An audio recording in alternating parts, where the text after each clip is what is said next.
Hello. I think this is episode 3.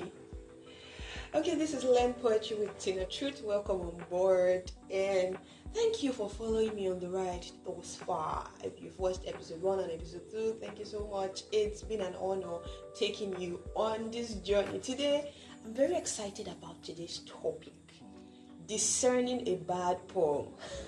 Now, if you're here and if you're going to be listening to all I have to say today, congratulations, because it took me years of poetry to actually note that these are the things that make my poem bad, or these are the things that make a particular poem that I'm scrutinizing not just sound the way it should sound.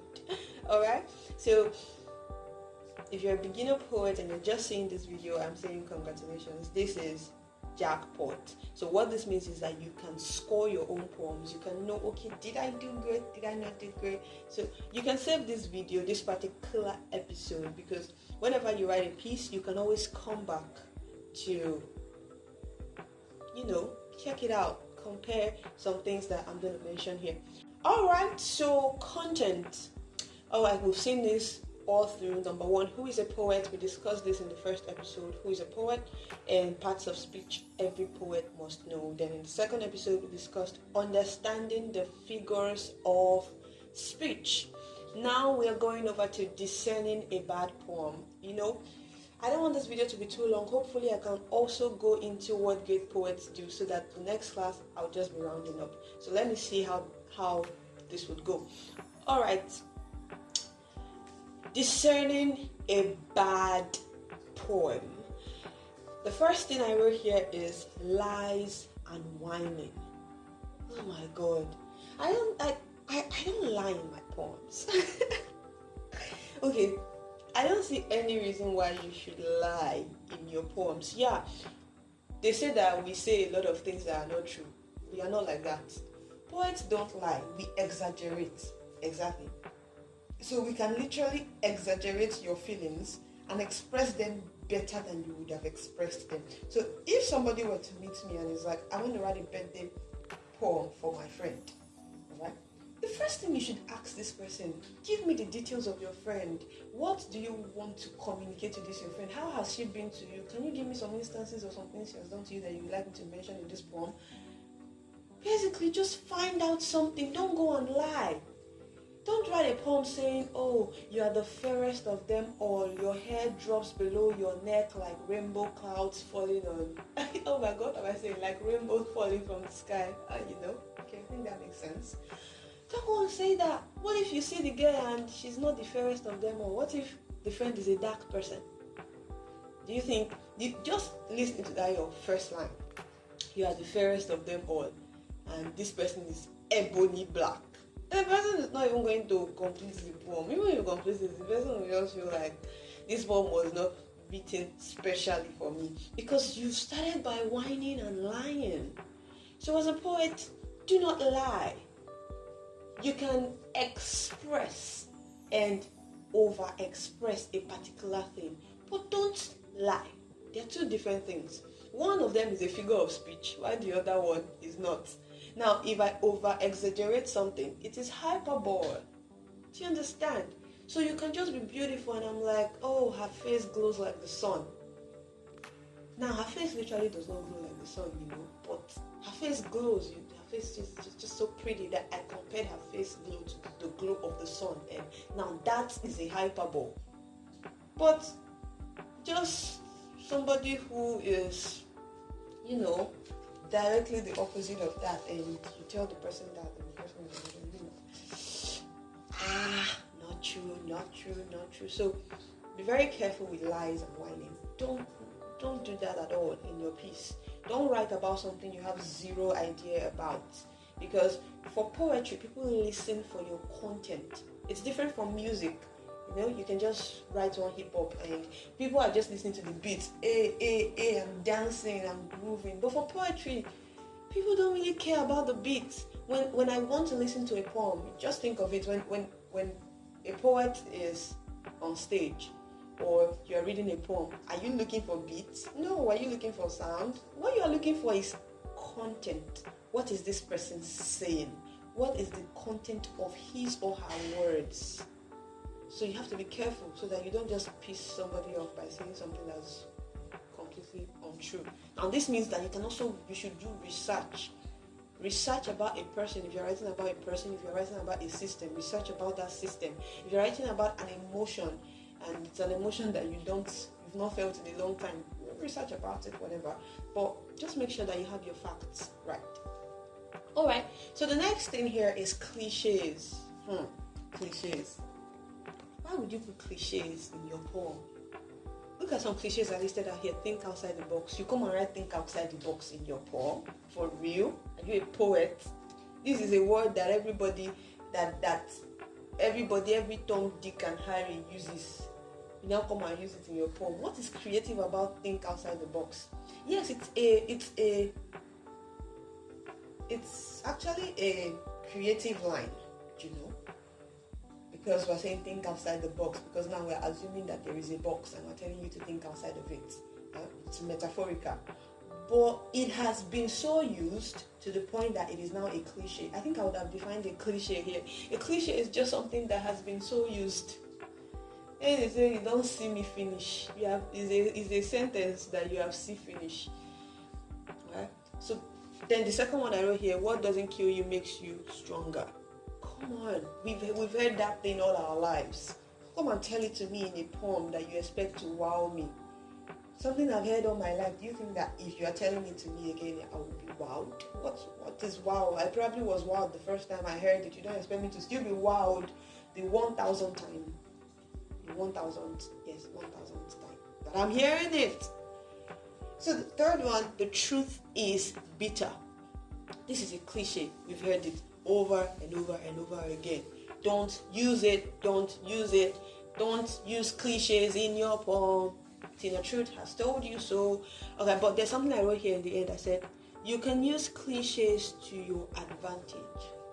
Now that's it. Because the most beautiful thing, what I love most about poetry is that there are laws, but still there are no laws. I think you can write that down.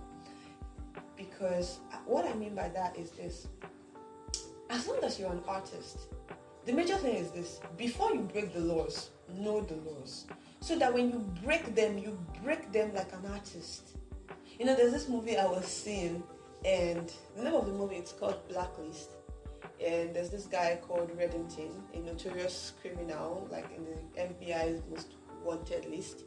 And when he finally got arrested, he decided to represent himself, and the judge was warning him that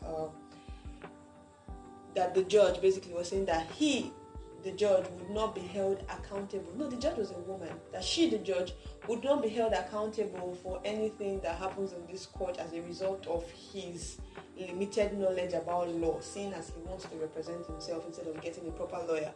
And the guy was like, we both do the same business. Your job is to uphold the law. My job is to break it. You studied your profession. Why would you assume I have not studied mine? Amazing. I'm like, so you're a criminal, but you know that you studied your criminal law, but you studied it so that you can break it properly. That is what I want you to do with poetry. Because of all these laws that I'm telling you about, you know, I think in episode 1, I thought about adjectives.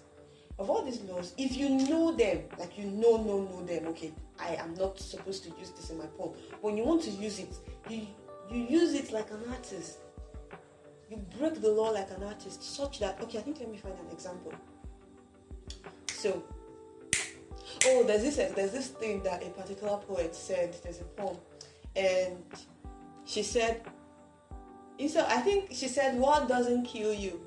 The amazing thing is, there's a way she said it, and the crowd then responded, makes you stronger. She said, knows who you belong to.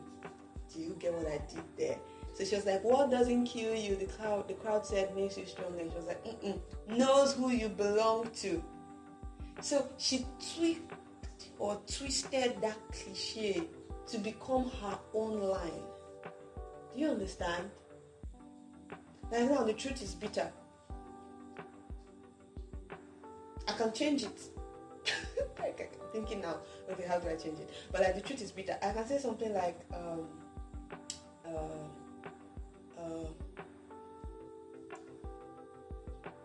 after so many tastes, my taste buds can testify that the truth is not as bitter as many say it to be. Do you understand? Now that's a cliche. The cliche there is the truth is bitter. But I've used that cliche in a way that is personal to me. Do you understand? So now this think outside the box too. We can do something about it. I think I'll leave that for you to figure out. So basically, there are laws, but you can always break these laws as long as you understand them first of all, such that you can break them like a real criminal. No, you're not a criminal. Like a real artist, because you are an artist, and whatever you make of your poem, that is what excellence will be defined as, because it is your poem. You are the one who knows what you are writing. Oh my God. Okay, let me move to the next one, please. Juggling metaphors. This is the one I see too often. Like when I see this in a poem, I'm like, juggling metaphors. First of all, I'll explain to you what metaphor is. Metaphor is calling something. Oh, I think the definition I said is an unapologetic comparison. So I'm comparing something with something. I'm comparing it with another thing at the same time in one sentence. That it, like I said, juggling. It's like you're juggling between metaphors. So I gave examples here. Very tricky one. So number one says, just after the clouds poured out with vigor, you came into my life like a thief in the night. This is juggling between metaphors right now. Now you started by telling me just after the clouds poured out with vigor. You did not tell me that. What if it was afternoon rain? What if it was morning rain? Do you understand? Like, the two sentences do not just, the line does not just go.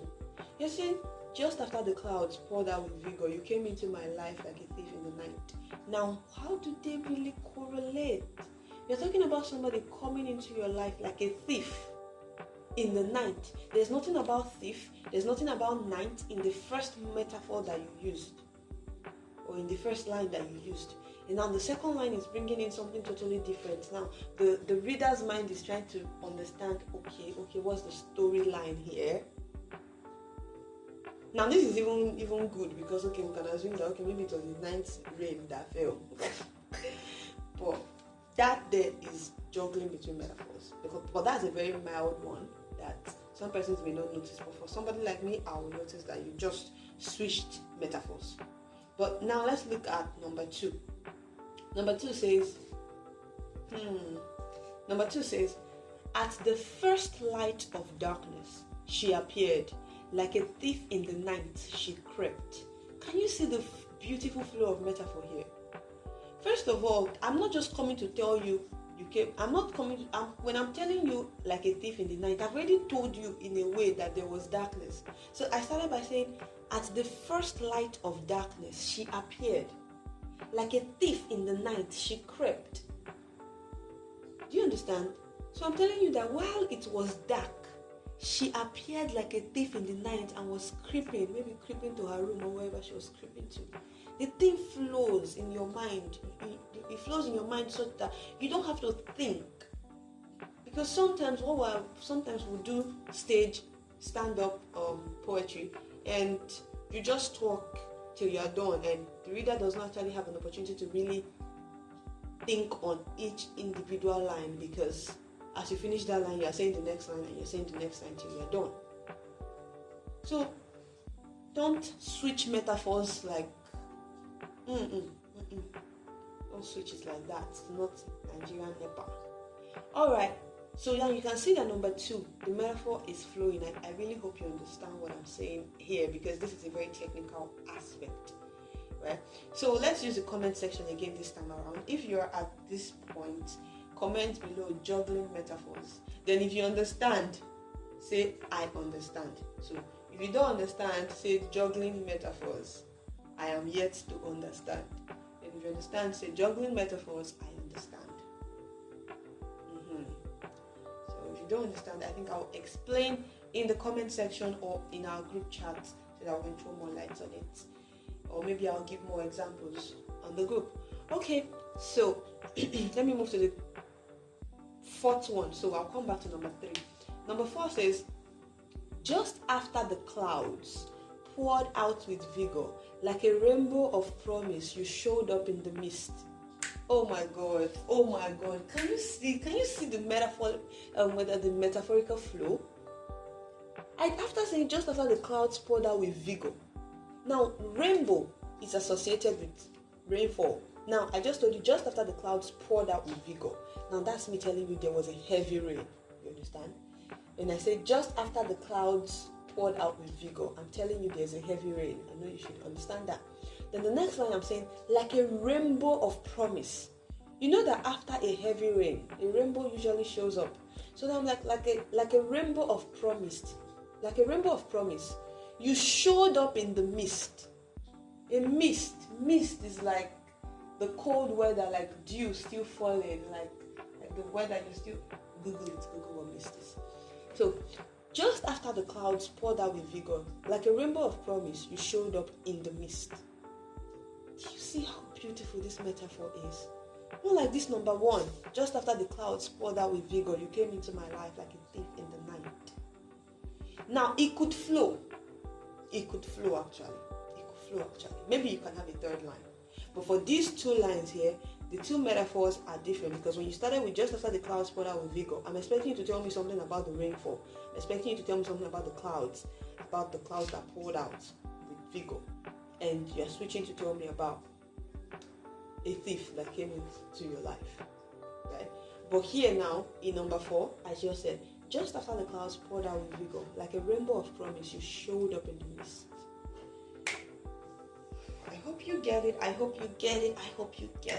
Yes, you get it. You have a sound mind. All right, so number 3. Oh my God. I think let's do number 5 first. Yes, number 5. Number 5 says, she tiptoed around the scent of my love, careful not to hurt her eyes from the broken pieces of my heart shattered around this place. That's supposed to be pieces, not peace. So she tiptoed around the scent of my love, careful not to hurt her eyes from the broken pieces of my heart scattered around this place. This is foul. This is wrong. This is a taboo. So what is this writer saying here? Actually, it's me that wrote it. So what am I saying here? I don't know whatever I'm saying here because I'm juggling between metaphors. Okay, see, I started by saying she tiptoed around the scent of my love. First of all, when I hear tiptoe, what do you tiptoe around? A house, a floor, a room? Do you tiptoe around? Okay, let's now still assume that, okay, maybe there was an aroma of your love around the area. Then the word there should not really be tiptoed. You could use another thing. You could say, if it's the scent of your love, you can say, she sniffled with your nose. She sniffled around the scent of my love. Do you understand? But when you use she tiptoed around the scent of my love. But please remember, like I said, all of these laws can be broken. Just that when you break them like an artist. Don't break them in a way that they don't make sense. I gave you examples of how to break them in cliches. Right? So there's a way you can break all of these things, break all these laws, and they will it's poetry. But first of all, you have to know the laws. That's what I'm showing. They're not laws, though. But first of all, you have to know this so that you understand what you're doing when you're doing it. So now, she tiptoed around the scent of my love. Doesn't make sense to me. But maybe there was an aroma around the area, and she tiptoed around that aroma. That could also work. Maybe that could also work. So the next line says, careful not to hurt her eyes from the broken pieces of my heart scattered around this place. Then you're supposed to say, careful not to hurt her feet, because first of all, you said she is tiptoeing. So what we should be thinking of her, and you're explaining that there are broken pieces of your heart scattered around this place. So what we should be concerned about her hurting is her feet, not her eyes. But now you just switched the the metaphor that you're supposed to use there. Do you understand? Do you understand? Yes. Okay, we're going to have a live class soon, please. We're going to have a live class. Okay, but then see what I did here in number 3. In number 3, I rewrote this number 5. And I was like, she tiptoed around my corridors of love. Now this makes sense. You don't have to think too much. It makes sense. She tiptoed around your corridors of love. Is it not simple? Careful not to hurt her treading feet. As the feet she's using to tiptoe. She's careful not to hurt her treading feet. From the glass shatters of my heart, scattered about this place where beauty once lived. Now, what I did here is this. She tiptoed around my corridors of love. Now, I am painting a picture for you that you can see. Because I am being consistent with my metaphors, you can see the picture that I am painting. So like she tiptoed around my corridors of love. Careful not to hurt her treading feet. Now if you notice, I could have just said from the shatters of my heart. I could have just said it. But I said from the glass shatters of my heart. Why? Because I want you to understand the nature. I want to give you pictures. I want you to understand the nature of my heart at this point. Because my heart could be shattered and it's maybe, I've seen broken plastics. They just tear different plastics apart on the floor. Like a plastic, is it plastic or rubber bucket that you used to fetch water and maybe it just breaks one day and it's scattered around. Now that cannot really hurt your feet. But here I just want to be clear. I don't want you to think too much, but still I'm keeping my metaphors intact. I'm keeping my literary devices intact in such a way that the poetry is heightened and still great and awesome, but I'm not confusing you. I'm keeping to that metaphor, and I'm following it from the beginning of that sentence to the very end of that sentence. So don't juggle metaphors in your sentence. Let me read the number 3 again. The more I read it, the more you understand it. That's how it works. She tiptoed around my corridors of love, careful not to hurt her treading feet. From the glass shatters of my heart, scattered about this place where beauty once lived. So is this not so much better? It's so much better than number 5. Number 5 that was saying she tiptoed around the scent of my love, careful not to hurt her eyes. Eyes for real? From the broken pieces of my heart scattered around this place. Which place? Okay, like I said, these laws can always be broken, but break them like an artist. Don't break them like somebody that does not know that they are breaking them. Break them like, I know I'm breaking this, but I am breaking it for this purpose and I will break it properly. Get it? I know you get it. Alright, the next one is Incoherent Rhymes. Oof. Nothing boils my skin like this one. Oh my God. I first of all, this is what I would just say. Take away end rhymes from your poems. That may be too rough or too tough to say, but take them away, please. I don't like them. But not because I don't like them though. I'm telling you generally.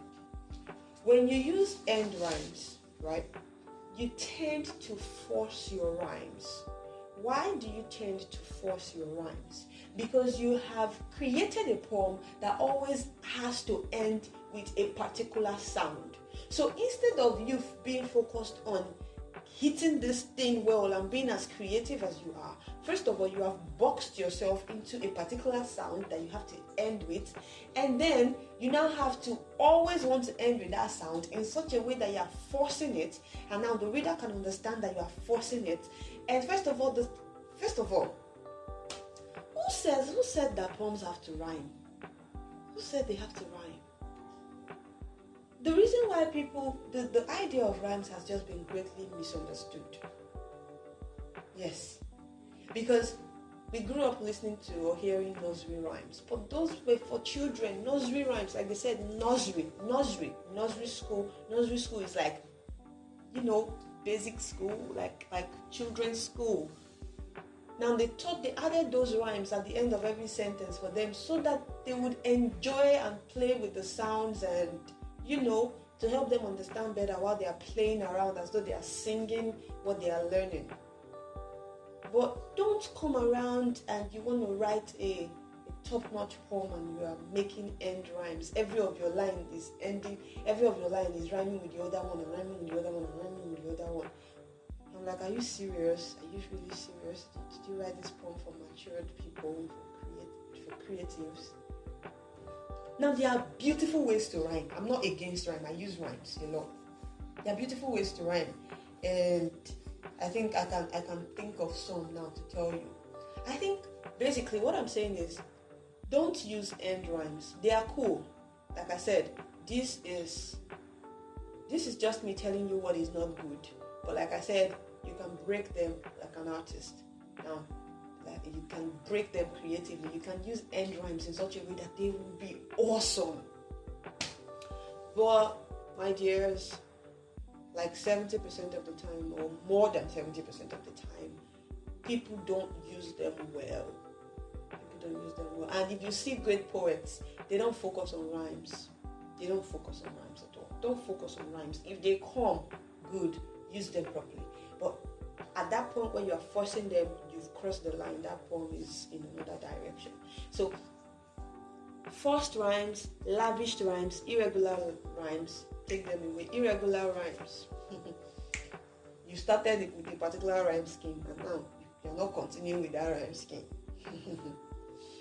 Okay, but my kind of rhymes, I use internal rhymes, such that the reader does not even quickly get that you are rhyming. They just know that they are enjoying the sound of your piece, and they are wondering, what is the musicality of this piece? Why is everything just beautiful to my ears?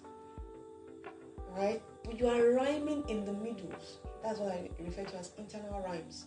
So instead of me to come and say, this is the flow so that you will glow, it is not to go slow, but to go okay, why don't I just put internal rhymes like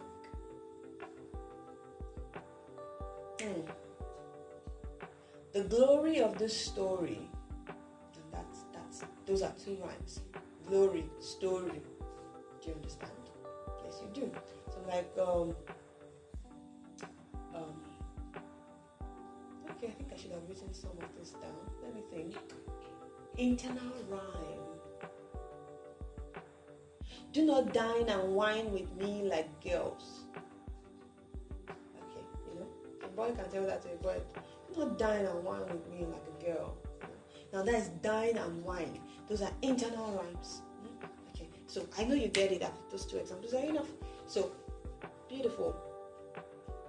Use internal rhymes more often, and if you are to use end rhymes, make sure that they are not forced or they are not looking lavished, like you just rhymed your entire piece. And the rhyme is the only thing that we can now see. Right? So, good. So the next one is verbosity. I wrote here ramblings, incomplete thoughts, especially as a result of poor vocabulary. This does not connote boldness or confidence, both of which are the most prominent traits of a poet. You cannot come and be rambling. You do not have a purpose when you were writing the pieces. Like you're just sharing incomplete sentences or incomplete thoughts. See, if you wanted to tell a story, this is one thing I tell my students, the people I've been privileged to educate with poetry. If you want to tell a story as a poet and a normal person wants to tell that same story, you should use shorter words than that person would use. There was one time I posted something on my WhatsApp status, and somebody replied that this is the exact thing I've been trying to communicate, and it's like I'm writing a book. And I just wrote them in like 2 sentences. Because I have the privilege to a vast marketplace of figures of speech, of literary devices and parts of speech. I have access to words. the same words that somebody who is not a poet will have to say a lot of things to communicate. Because I am a poet, I have just one line that will communicate all this other person is trying to say. I may even communicate it more. I may even exaggerate it in that one line that person will not be able to even communicate normally. So if you are to tell a story, you should, I think that's actually one of the core of poetry. The ability to compress a story into literature such that it is even better understood than if you were to tell the full story that it was before it became a poem. Good. I'm sure you understand this verbosity. So do not litter your poems with words and words and words and words and words, and your poem is getting long and boring. No, we don't write boring poems. Alright, so now adjectives. I already said so much about adjectives in class. I think class 1. Yes. So adjectives is a no. Do not come and say the girl is beautiful. I've told you several other ways to say it. Do not come and say the car is dirty. No. You can say it another way.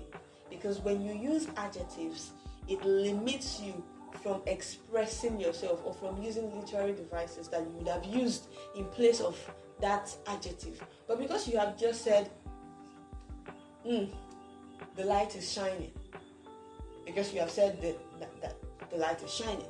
Now, where is the place for, exploring? Where is the place for adventure? I could have used that shining and compared it with a simile to something else. I could have used a metaphor to call the light another thing. So, you understand adjectives. So I'll move to the next one. The next one is depthless. Don't write poetries that have no depth. As a poet, when somebody sees you, they see you as a person that has depth. As a person, before you even write, they think you are somebody that has depth. So don't come and see what I wrote here. I said the message of your poem should not be plain, like love or what is love. Why not do something like what love is not? Now I'm like, damn, I need to read that poem. What love is not. I want to read a poem with that title. But you see that poem with love, what is love? I've seen a million of them already. So let your poem have depth. The message of your poem, let it have depth. And when you write a poem that has depth, you will know. It will show in your literary devices. It will show. It will show in your flows. Okay, moving on. No literary device. Have you seen a poem without literary device? I have seen, my dear. I have seen. Don't write a poem without literary devices. Like, not just that, literary device. No. Don't write a poem without deliberate literary devices. Don't write a poem without deliberate figures of speech. See the example I gave here. Is this a poem? I am a girl who grew up in a family of 5 with a loving mother and a working father. I think this one even has rhyme. Loving mother and working father. There was no reason to fight my siblings for anything because we had all we wanted. This is prose. I wrote here, you are not writing prose. So when you write a poem, be concerned about your figures of speech, because these are our tools. If you write without these tools, then I don't know what you are writing. Beautiful. Okay, so lastly, discerning a bad poem. A poem that is abstract. Please, it is a bad poem. Devoid of the 5 senses. I cannot feel anything as you are talking. I cannot see anything as you are talking. I cannot smell anything as you are talking. I cannot touch anything. So, abstract. I think abstract pieces still come with this juggling between metaphors. You say one thing, you say another thing, you say another thing, and they don't even correlate. What is the message? Now, an abstract piece probably has no message. So then don't let your piece just be abstract, like it's flying in the air. No, have a plan. Have a plan for your piece. Don't just fly abstract that. Even you, you the writer, you don't know what you were trying to communicate. Abba. So what do you expect from the listeners? What do you expect from the listeners? Okay. Now, about discerning a bad poem, I've mentioned abstract. An abstract poem, no. No literary device, that is a bad poem. I'm sure you agree with me on that. Depthless. Don't write plain things for me. It is not prose. What is prose? I'm sure you know what a prose is. Prose is like a normal story. Adjectives. A poem full of adjectives. My God. Imagine what a poem that would be. Is that a poem? Is that a poem? Is that a poem? No, it's not. Verbosity. You are rambling in so much verbosity. That's a bad poem. Incoherent rhymes. Rhymes that are flying everywhere, that have been so lavished on the piece in such a way that you can tell that the writer is forcing these rhymes. That is a bad poem. Juggling metaphors. I spent time explaining juggling metaphors, so I hope you got it. Because this particular one is very dear to my heart. Clichs. Everybody already knows that line. They don't want you to tell it to them the 100th time. Lies and whining. This is what I started with. Your poem should be, sincere. We are good people. Aren't we? Yes, we are. So thank you so much for staying with me in today's class. The next class, we're going to be talking about what great poets do and elements of an enthralling story and mastering the art of poetry. Thank you so much for sticking with me till this time. I love you all so much. It's Tina Truth, and I'm out.